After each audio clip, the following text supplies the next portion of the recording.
Hello everyone, welcome to my channel. आज हम इस वीडियो में इथोलॉजी का एक इम्पॉर्टेंट टॉपिक इम्प्रिंटिंग, इसके क्वेश्चंस देखने वाले हैं। लगभग 20 क्वेश्चंस हैं जो कि बहुत ही ज़्यादा प्रोबेबिलिटी रहती है जिनकी कॉम्पिटिटिव एग्जाम्स में आने के लिए, तो प्लीज़ एंड तक बनिए रहिए। चलिए शुरू करते हैं। चलिए, फर्स्ट क्वेश्चन क्या है? The phenomenon of imprinting was the first systematically studied by. Imprinting के ऊपर सबसे पहले किसने काम किया था? ऑप्शन है हमारे पास Ivan Pavlov, B Konrad Lorenz, C Karl von Frisch and D B F Skinner. तो इसमें से राइट आंसर क्या हो जाएगा? Konrad Lorenz. कॉनराड लॉरेंस ने इम्प्रिंटिंग के ऊपर काम किया था और इन्होंने कौन से एनिमल्स चूज़ किए थे इस बिहेवियर को स्टडी करने के लिए? तो एक तो थे ग्रे लेग गीज़ या फिर आप गूज भी बोल सकते हैं, और जैकडॉस।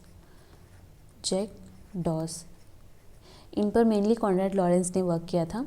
तो कौन हो जाएंगे जिन्होंने सिस्टमेटिकली फर्स्ट इम्प्रिंटिंग पे काम किया है? तो आंसर हो जाएगा हमारा Conrad Lawrence.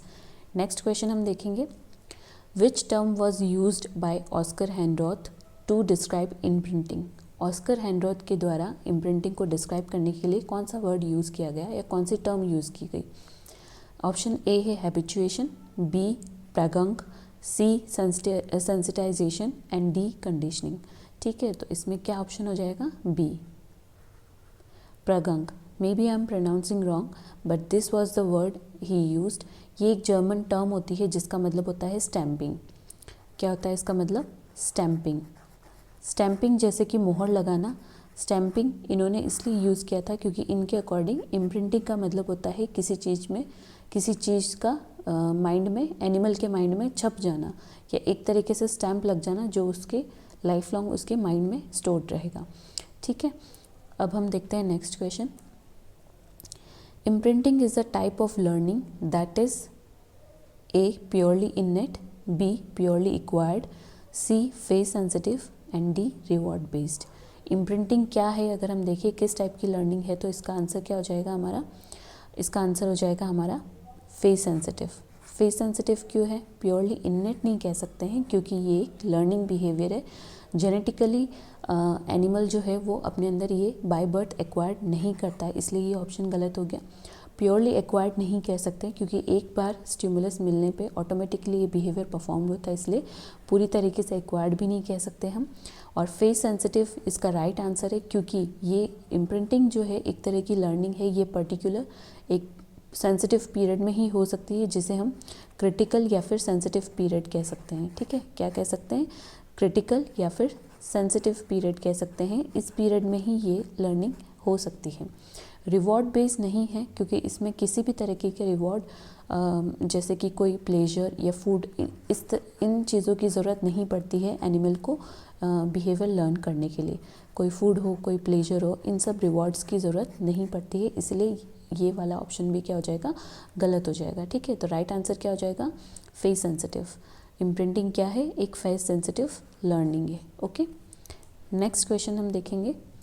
Unlike classical conditioning, imprinting does not required. Imprinting को किस चीज़ की ज़रूरत नहीं पड़ती है? ऑप्शन ए है स्टिमुलस। क्या इम्प्रिंटिंग को स्टिमुलस की ज़रूरत होती है? यस, इम्प्रिंटिंग के लिए एक स्टिमुलस की ज़रूरत पड़ती है। नर्वस सिस्टम, अगर हमारे पास स्टिमुलस रिक्वायर्ड है तो नर्वस सिस्टम ऑब्वियस है कि उसे प्रोसेस करने के लिए एक नर्वस सिस्टम भी होगा। रीइंफोर्समेंट और रिवॉर्ड, क्या इम्प्रिंटिंग के लिए हमें किसी रिवॉर्ड की ज़रूरत पड़ती है? एनिमल को इम्प्रिंट होने के लिए किसी रिवॉर्ड या किसी तरीके के प्लेजर या किसी तरीके का ट्रीट की ज़रूरत पड़ती है उस बिहेवियर को लर्न करने के लिए? तो नहीं, ये ऑप्शन क्या हो जाएगा? गलत। और क्या है? Critical period. तो यस, अभी हमने बात की है कि इम्प्रिंटिंग जो है वो एक सेंसिटिव या फिर क्रिटिकल पीरियड में ही हो सकती है। तो बाकी सारी चीज़ें रिक्वायर्ड होगी जैसे कि stimulus, nervous system and critical period, लेकिन जो ये रिवॉर्ड वाला ऑप्शन है ये क्या हो जाएगा? गलत हो जाएगा। इन्हें इसकी ज़रूरत नहीं पड़ती है इम्प्रिंटिंग को, जबकि क्लासिकल कंडीशनिंग और इनमें ये सब चीज़ें आती है। ठीक है, नेक्स्ट क्वेश्चन हम देखेंगे। Filial imprinting is most characteristics of which type of birds. Filial imprinting सबसे ज़्यादा किस में देखी जाती है? कौन से बर्ड्स में देखी जाती है? ऑप्शन ए है अल्ट्रेशियल बर्ड, ऑप्शन बी है नीडीफ्यूगस या प्रिकॉशियल बर्ड्स, सी है पैसराइन बर्ड्स या डी है बर्ड्स ऑफ प्रे। तो इसका आंसर क्या हो जाएगा? इसका आंसर होगा हमारा निडिफिकस या प्रिकॉशियल बर्ड्स। ठीक है, अब ये अल्ट्रेशियल या प्रिकॉशियल बर्ड्स क्या होती है, इन्हें हम समझे तो प्रिकॉशियल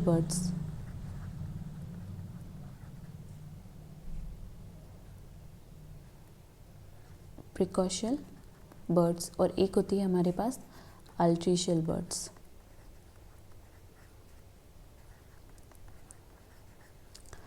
प्रिकॉशियल बर्ड्स जो होती है वो उन्हें हम क्या कह सकते हैं, और अर्ली ब्लूमर्स भी कह सकते हैं। क्या कह सकते हैं, अर्ली ब्लूमर्स। और ये जो बर्ड्स होती है अल्ट्रेशियल, ये हेल्पलेस बर्ड्स होती है। कैसी बर्ड्स होती है, हेल्पलेस बर्ड्स होती है। अर्ली ब्लूमर्स जो होते हैं ये क्या करते हैं, जैसे ही हैच होगी एग से और क्या करने लग जाती, मूव करने लग जाती है। और मूव करने लग जाएगी यानी कि ये एग से हैच होते ही बाहर दौड़ने फिरने लग जाएगी। और ये जिस भी मूविंग ऑब्जेक्ट को देखते हैं उस मूविंग ऑब्जेक्ट को अपना क्या मान लेते हैं, मदर, अपना पेरेंट कंसिडर कर देते हैं। जिस भी मूविंग ऑब्जेक्ट को देखते हैं उसको ये क्या कर देते हैं, अपना पेरेंट कंसिडर कर देते हैं। इसे हम क्या कहते हैं, इसे हम कहते हैं फीलियल इम्प्रिंटिंग। कि जब बर्ड जो है वो हैच हुई एग में से और उसने जो फर्स्ट मूविंग ऑब्जेक्ट देखा उससे अपना पेरेंट कंसिडर कर दिया, इसे हम कहते हैं फीलियल इम्प्रिंटिंग। ठीक है, फीलियल इम्प्रिंटिंग। तो फीलियल इम्प्रिंटिंग जो है वो किस में देखी जाती है, फीलियल इम्प्रिंटिंग देखी जाती है प्रिकॉशियल बर्ड्स के अंदर। जबकि जो अल्ट्रेशियल बर्ड्स होती है ये कैसी होती है, हेल्पलेस होती है। ये ब्लाइंड होती है, इनमें इनकी आंखें नहीं खुलती है और इन्हें पेरेंट जो होता है वो नेस्ट में ही फीडिंग करवाता है। ठीक है, नेस्ट में ही क्या करवाता है, फीडिंग करवाता है। तो क्या हो जाएगा हमारा आंसर, प्रिकॉशियल बर्ड्स या निडिफिकस बर्ड्स। ओके, फीलियल इम्प्रिंटिंग किस में देखी जाती है, ज़्यादातर निडिफिकस या प्रिकॉशियल बर्ड्स के अंदर देखी जाती है। नेक्स्ट हो जाएगा question, in a sexual imprinting the animal learns preference for. अब ये सेक्सुअल इम्प्रिंटिंग क्या होती है, जिस तरीके से फीलियल इम्प्रिंटिंग हो रही है उसमें फीलियल इम्प्रिंटिंग में क्या हो रहा है कि एनिमल जो है वो अपने पेरेंट को आइडेंटिफाई करना सीख रहा है। ठीक है, अपने पेरेंट को आइडेंटिफाई करना सीख रहा है। वैसे ही सेक्सुअल इम्प्रिंटिंग होती है जिसमें वो अपने सराउंडिंग स्पीशीज़ के मेंबर्स या अडल्ट्स को देखकर इन फ्यूचर में उसे कैसी मेट चूज़ करनी है ये सीखता है। ठीक है, यानी कि इन फ्यूचर में वो अपनी मेट में क्या क्या क्वालिटीज़ चाहिए ये उसे सेक्सुअल इम्प्रिंटिंग से पता चलता है। ठीक है, तो हमारा आंसर क्या हो जाएगा, in a sexual imprinting the animal learns preference for, किसके लिए, तो फ्यूचर मेट के लिए। फूड नहीं, फूड सोर्स नहीं, नेस्टिंग साइट नहीं, माइग्रेशन नहीं, आंसर क्या हो जाएगा हमारा, फ्यूचर मेट्स। ठीक है, तो सेक्सुअल इम्प्रिंटिंग में क्या होता है कि एनिमल जो है वो अपने फ्यूचर मेट को आइडेंटिफाई करना सीखता है। नेक्स्ट क्वेश्चन हो जाएगा हमारा, Which stimulus is considered the most effective for triggering filial imprinting? कौन सा स्टिमुलस जो होता है वो बहुत ज़्यादा इफेक्टिव होता है फीलियल इम्प्रिंटिंग के लिए? तो फर्स्ट ऑप्शन है रिदमिक मूवमेंट, सेकंड है ब्राइट कलर्स, थर्ड है स्टेशनरी शेप एंड फोर्थ हो जाएगा कांस्टेंट टेम्परेचर। तो इनमें से आंसर क्या हो जाएगा, रिदमिक मूवमेंट। कोई मूविंग ऑब्जेक्ट जो होता है वो फीलियल इम्प्रिंटिंग ज़्यादा इफेक्टिवली करता है कंपेयर टू कोई स्टेशनरी ऑब्जेक्ट या फिर ब्राइट कलर हो या फिर ये सारी चीज़, ये जो बाकी ऑप्शन है वो। ठीक है, तो हमारा राइट आंसर क्या हो जाएगा, rhythmic movement. Okay, rhythmic movement will be the right answer. Next question, the irreversibility of imprinting was a की पोस्टुलेट ऑफ। किसने कहा था कि इम्प्रिंटिंग जो है वो इरिवर्सिबल होती है? तो हमें पता है कि जो इम्प्रिंटिंग के ऊपर मेजर वर्क है वो किसका है, कॉनराड लॉरेंस का है। तो ये पोस्टुलेट्स किसका है, कॉनराड लॉरेंस का। राइट आंसर क्या हो जाएगा हमारे इस क्वेश्चन का, ऑप्शन बी। ओके, चलिए नेक्स्ट क्वेश्चन है हमारा, sexual imprinting is often supra individual meaning the animal learns. Option A है to recognise its own mother, option B है the characteristics of whole species, option C to recognise its a sibling only and option D है to avoid all the other animals. अब ये सुप्रा individual होता क्या है, सबसे पहले हम इसका मतलब देखेंगे। देखिए, फीलियल इम्प्रिंटिंग जब होती है तब एनिमल जो है वो अपने पेरेंट को या मदर को आइडेंटिफाई करना सीखता है। लेकिन जब सेक्सुअल इम्प्रिंटिंग होती है तब एनिमल सिर्फ अपनी मदर को नहीं बल्कि पूरी स्पीशीज़ का एक मेंटल टेम्पलेट बना लेता है। ठीक है, इससे क्या होगा कि इन फ्यूचर जब एनिमल मैच्योर होता है तो वो अपने पार्टनर में वही सेम कैरेक्टरिस्टिक ढूंढता है जो उसे चाइल्डहुड में अपने पेरेंट में देखी थी या अपने सराउंडिंग में देखी थी जिनसे वो सेक्सुअली इम्प्रिंट हुआ था।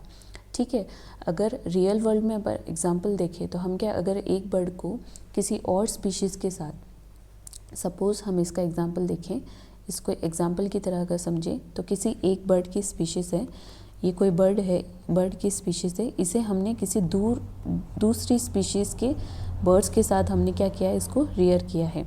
अब क्या होगा कि ये जब ये वाला जो बर्ड है, जब ये सेक्सुअली मैच्योर होगा तब ये क्या करेगा, ये इस वाली स्पीशीज़, इस दूसरी स्पीशीज़ के अंदर अपनी मेट को ढूंढेगा, क्योंकि ये इस स्पीशीज़ से क्या हुआ है, सेक्सुअली इम्प्रिंट हुआ है। ठीक है, सेक्सुअली इम्प्रिंट हुआ है। चाहे आप इस बर्ड को चाहे आप इसकी जो ओरिजिनल स्पीशीज़ है, मैच्योर होने के बाद आप इस ओरिजिनल स्पीशीज़ के साथ चाहे आप रखें तो भी ये इन इंडिविजुअल्स के साथ मेट नहीं कर पाएगा, क्योंकि ये किसके लिए इम्प्रिंट हुआ है, ये दूसरी स्पीशीज़ के लिए इम्प्रिंट हुआ है। ठीक है, तो हमें इसका आंसर क्या हो जाएगा, to recognise its own mother, नहीं, ये फीलियल इम्प्रिंटिंग में होता है। The characteristics of whole species, yes it is right, क्योंकि वो अपनी मेट जो है वो अपनी ही स्पीशीज़ में, यानी जिसके साथ वो रियर हुआ है, जिससे वो सेक्सुअली इम्प्रिंट हुआ है, उसमें ढूंढेगा। To recognise its siblings only, नहीं, ये भी गलत है। To avoid all the other animal, ये ऑप्शन भी गलत है। तो हमारा राइट आंसर क्या हो जाएगा, the characteristics of whole species, characteristics of the whole species. Okay, next question है, Konrad Lorenz work on imprinting was primarily conducted on which species. अभी हमने फर्स्ट क्वेश्चन में क्या देखा था, जब हमने कॉनराड लॉरेंस का इम्प्रिंटिंग के ऊपर वर्क की बात की तो हमने कहा कि ये ग्रे लेग गीस और इन्होंने जैक डॉस के ऊपर काम किया है। ठीक है, ग्रे लेग गीस एंड जैक डॉस के ऊपर इन्होंने काम किया है, लेकिन यहाँ पर जो है क्या दिया गया है, साइंटिफिक नेम दिया गया है। ठीक है, जैक डॉस के ऊपर। ओके, तो एपिस मेलिफेरा है क्या, नहीं, ये क्या होती है, हनी भी होती है। Drosophila melanogaster, fruit fly. And Rattus, ये क्या है, ब्राउन रैट है। तो उन्होंने किसके ऊपर काम किया था, आंसर। ये मैं बता दूं, ग्रे लेग गीस और जैक डॉस में से ग्रे लेग गीस का साइंटिफिक नेम होता है आंसर। तो हमारा आंसर क्या हो जाएगा, आंसर भी क्या हो जाएगा, आंसर हो जाएगा। Okay, next question, the term nidifugous common in imprinting studies refers to as a bird that. अभी हमने प्रीवियस क्वेश्चन में देखा था कि हमारे पास दो तरह की बर्ड्स होती है, एक होती है प्रिकॉशियल और एक होती है हमारे पास अल्ट्रीशियल। प्रिकॉशियल को हम कैसी बर्ड्स भी कहते हैं, इनको नीडीफ्यूगस भी कहते हैं,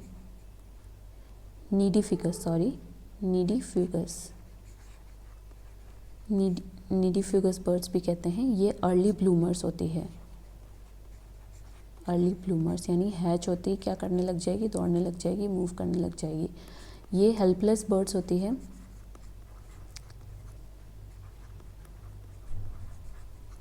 ठीक है, नेस्ट में ही रहेगी ये। ओके, सो यहाँ पे क्या पूछा है, nidifugous common in imprinting studies refers to the bird that.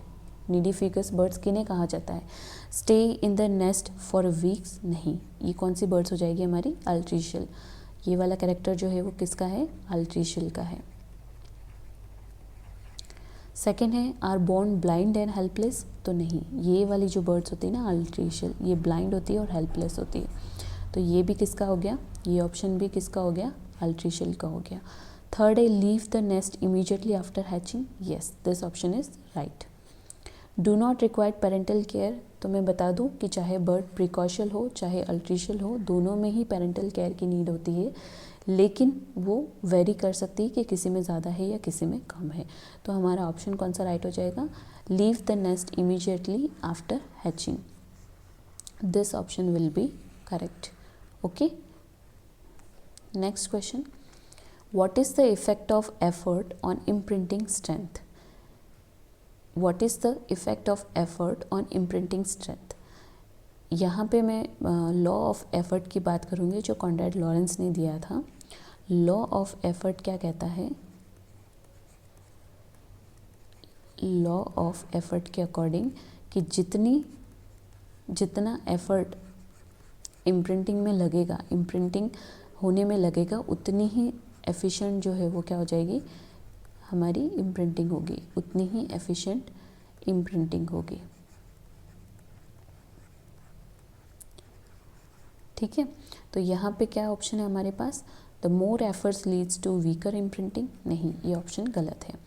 Effort has no effect, no, this option is also incorrect. Greater physical effort lead to stronger imprinting, yes, this is correct answer. Efforts only matter for mammals, no. Imprinting जिन में imprinting हो रही है, mostly imprinting जो होती है वो birds में काफ़ी अच्छे तरीके से देखी जाती है, सिर्फ मैमल्स में नहीं होती इम्प्रिंटिंग, बाकी एनिमल्स में भी होती है, तो ये ऑप्शन भी क्या हो जाएगा, गलत हो जाएगा। Greater physical effort leads to stronger imprinting, ये हमारा क्या है, करेक्ट आंसर है। ओके, नेक्स्ट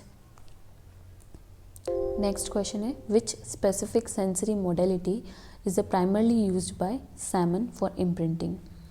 ठीक है, इम्प्रिंटिंग के लिए कौन सा सेंसरी मोड सैमल ने यूज़ किया था, सैमल यूज़ करते हैं। ओके, तो इनमें है विजुअल, ऑडिटरी, ऑल्फैक्टरी या मैग्नेटिक, तो इसका करेक्ट आंसर क्या हो जाएगा, ऑल्फैक्टरी। ओके, नेक्स्ट क्वेश्चन देखेंगे, in some species imprinting can happen on a habitat, this is called as ना, इसे हम क्या कहेंगे, लोकेलिटी इम्प्रिंटिंग। ठीक है, क्या कहेंगे हम इसे, लोकेलिटी इम्प्रिंटिंग। नेक्स्ट क्वेश्चन है, which brain region is the primary site for visual imprinting in birds. Visual imprinting के लिए बर्ड्स में प्राइमरी साइट कौन सी होती है ब्रेन के अंदर, अगर हम बात करें तो ऑप्शन ए है optic tectum, option B cerebellum, option C IMHV which is the intermediate medial hyperstriatum ventral, and option D medulla. तो इसका राइट आंसर क्या हो जाएगा, IMHV। ठीक है, this is the correct answer. Next, imprinting is categorised under which type of learning. Imprinting को हम किस टाइप ऑफ लर्निंग में कैटेगराइज करते हैं, तो ऑप्शन ए है associative learning, option B non associative learning, C latent learning, and fourth is insight learning.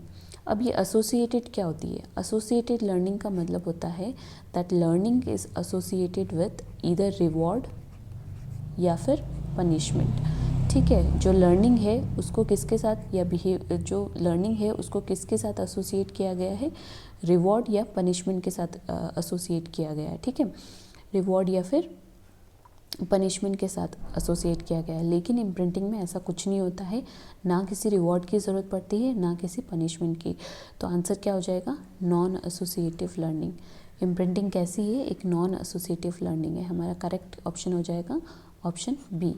ठीक है, और लेटेंट लर्निंग क्या होती है, लेटेंट लर्निंग का मतलब होता है आपको इमीडिएट उसका कोई भी फ़ायदा या नुकसान नहीं हो रहा है, वो लर्निंग आपको इन फ्यूचर काम आएगी, इन फ्यूचर काम आएगी, उसे हम क्या कहते हैं, लेटेंट लर्निंग कहते हैं।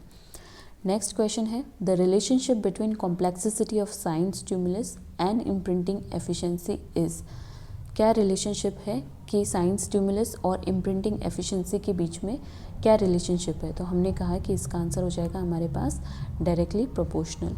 ठीक है, डायरेक्टली प्रोपोर्शनल क्या मतलब है इसका, तो जितना हमारे पास कॉम्प्लेक्स साइंस स्टिमुलस हो जाएगा, जितना कॉम्प्लेक्स साइंस स्टिमुलस होगा उतनी ही एफिशिएंट जो है वो क्या होगी हमारी, उतनी ही एफिशिएंट इम्प्रिंटिंग होगी, उतनी ही एफिशिएंट इम्प्रिंटिंग होगी। तो इन दोनों के बीच में कैसा रिलेशनशिप है, तो इनके बीच में डायरेक्टली प्रोपोर्शनल का रिलेशनशिप है। ठीक है, जितना कॉम्प्लेक्स साइंस स्टिमुलस होगा उतना ही कॉम्प्लेक्स एफिशिएंट, उतनी ही एफिशिएंट इम्प्रिंटिंग होगी, ये आपस में डायरेक्टली प्रोपोर्शनल होंगे। तो ऑप्शन कौन सा राइट है, A option is the correct answer. Next question, which imprinting ensure species isolation. पहली बात तो मैं बता दूँ ये स्पीशीज आइसोलेशन है क्या, तो हम जब इवोल्यूशन में पढ़ते हैं कि one species is reproductively isolated from other species. ठीक है, reproductively isolate from other species, यानी कि इस स्पीशीज़, सपोज़ मैं इसे नंबर 1 दे दूँ, इसे नंबर 2 दे देती हूँ। इस स्पीशीज़ नंबर 1 की स्पीशीज़ के मेंबर्स जो है वो नंबर 2 के साथ क्या नहीं कर सकते, मैटिंग नहीं कर सकते, और अगर मैटिंग कर भी ली तो वायबल, ठीक है, वायबल जो है वो ऑफस्प्रिंग नहीं बनेगी। हाइब्रिड जो बनेगा वो या तो स्टेराइल बनेगा या फिर सर्वाइव नहीं करेगा। ठीक है, जो हाइब्रिड है वो क्या करेगा, सर्वाइव नहीं करेगा या फिर स्टेराइल होगा। ओके, तो हमने क्या कहा कि एक स्पीशीज़ जो होती है वो दूसरी स्पीशीज़ से रिप्रोडक्टिवली क्या होती है, आइसोलेटेड होती है, रिप्रोडक्टिवली आइसोलेटेड होती है। अब कौन सी इम्प्रिंटिंग जो है वो इसमें हेल्प कर रही है, कौन सी इम्प्रिंटिंग रिप्रोडक्टिवली आइसोलेशन में हेल्प कर रही है? तो हमने कहा सेक्सुअल इम्प्रिंटिंग। सेक्सुअल इम्प्रिंटिंग क्या करती है, एनिमल को इंश्योर करती है कि उसके स्पीशीज़ के इंडिविजुअल कैसे हैं और उन्हें क्या करना है, उन्हीं के साथ क्या करनी है, मैटिंग करनी है, दूसरे किसी स्पीशीज़ के साथ मैटिंग नहीं करनी है। ठीक है, तो इसकी वजह से क्या हो जाएगा आंसर हमारा सेक्सुअल इम्प्रिंटिंग। तो सेक्सुअल इम्प्रिंटिंग क्या इंश्योर करती है, स्पीशीज़ आइसोलेशन, प्रिवेंट करती है एक स्पीशीज़ को दूसरे स्पीशीज़ के मेंबर के साथ मैटिंग करवाने से। ओके, नेक्स्ट क्वेश्चन है, which feature increases imprinting strength most? Colour only, size only, movement with shape and smell only. हमने अभी ही पिछले वाले क्वेश्चन में देखा है कि जितना हमारा साइंस स्टिमुलस जो होता है वो कॉम्प्लेक्स होता है, उतनी ही एफिशिएंट हमारी क्या होती है, इम्प्रिंटिंग होती है। तो मूवमेंट और शेप जो है अगर वो दोनों साथ में होंगे तो हमारी इम्प्रिंटिंग क्या होगी, और ज़्यादा एफिशिएंट होगी। ठीक है, तो moving object with having a particular shape, ये ज़्यादा स्ट्रेंथ से ज़्यादा एफिशिएंटली इम्प्रिंटिंग करवाएंगे। लास्ट क्वेश्चन है हमारा, the law of effort in imprinting states that. Law of effort क्या कहता है, लॉ ऑफ एफर्ट के अकॉर्डिंग कि हमारा जितना स्ट्रॉन्ग स्टिमुलस होता है, जितना स्ट्रॉन्ग स्टिमुलस होगा उतनी ही एफिशिएंट हमारी क्या हो जाएगी, इम्प्रिंटिंग होगी, उतनी ही एफिशिएंट इम्प्रिंटिंग होगी। और स्ट्रॉन्ग, या फिर हमारा स्ट्रॉन्ग कह सकते हैं, या फिर कॉम्प्लेक्स स्टिमुलस की वजह से होगा क्या कि एनिमल को इम्प्रिंट होने के लिए बहुत एफर्ट लगाने पड़ेंगे। तो इनडायरेक्टली अगर हम ये कहें कि जितना उसको एफर्ट लगाना पड़ेगा उतना ही उसमें एफिशिएंट क्या होगी, इम्प्रिंटिंग होगी। तो लॉ ऑफ एफर्ट क्या कहता है, इम्प्रिंटिंग डिपेंड्स ऑन रिवॉर्ड। गलत। हमने पहले ही क्वेश्चन में देखा कि इम्प्रिंटिंग जो है वो नॉन एसोसिएटिव लर्निंग है, उसमें ना तो रिवॉर्ड ना किसी पनिशमेंट की ज़रूरत पड़ती है। ठीक है, ना किसी रिवॉर्ड ना किसी पनिशमेंट की ज़रूरत पड़ती है। Stronger stimulus reduce imprinting, no. हमने प्रीवियस क्वेश्चन में देखा है जितना स्ट्रॉन्ग, जितना कॉम्प्लेक्स स्टिमुलस होगा उतनी ही स्ट्रॉन्ग क्या हो जाएगी, हमारी इम्प्रिंटिंग होगी। Greater effort lead to stronger imprinting, yes, this is the correct answer. And option D, effort has no role in imprinting, नहीं, ये भी गलत है। तो हमारा आंसर क्या हो जाएगा, option C, greater effort leads to stronger imprinting. ठीक है, right answer is the C option. इसी तरीके के मोर वीडियोस के लिए आप प्लीज़ सब्सक्राइब करें and do let me know in comments कि आपको नेक्स्ट किस टॉपिक पे क्वेश्चंस के वीडियो चाहिए। Do like, share and subscribe my channel. Thank you.